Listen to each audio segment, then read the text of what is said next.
Right, my second topic that I wanted to cover today that, I have discussions about is why are there bonuses and the fat cat structure in the NHS? Okay, so why are there bonuses? So why are these high up end managers receiving like 120,000 grand a year, 200,000 grand a year bonuses in the NHS, which is a public service? That's kind of bugged me, that has, and people are right. Why are there these structures? So I thought, if you're debating this year on protecting the NHS and protecting the public and protecting your staff and getting PPE in, and it's going to affect your 200 grand a year bonus, and quite a few of these fat cats now have these bonuses in the NHS. What are you going to do? So do you protect your bonus, protect your lifestyle, or protect your staff? Now, clearly, I think they've been protecting their lifestyle because they don't want to lose it. They've got these big end mortgages they have to pay because they're clearly not protecting their staff. Because what I don't understand is why a friend of mine went to ask a private clinic to borrow their PPE. They refused. How come they got PPE and the NHS haven't, got sufficient supplies? Something dodgy going on. I think it's to do with the bonuses. So historically, it's always been about statistics and the pretense in the NHS that things are fine.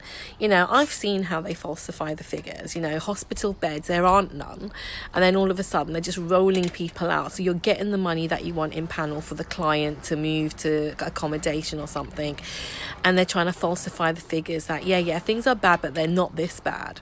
So for years and years, due to austerity, the NHS and social services have falsified figures, just so they can show the government that austerity is kind of working. And when they do that, what they're kind of saying to the government is, austerity works. Well, actually it doesn't, because the figures that you've been getting for years are false.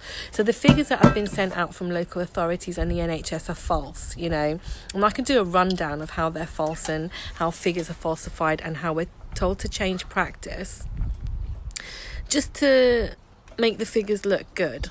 And this is where the money's not spent, because I think managers and directors are too worried about their bonuses.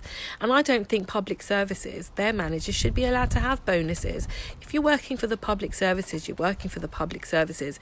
You do it just for your standard wage. Because when bonuses start affecting your decision making, then this is where the problems arise, and why social care and standards in social care and the NHS are shit right now.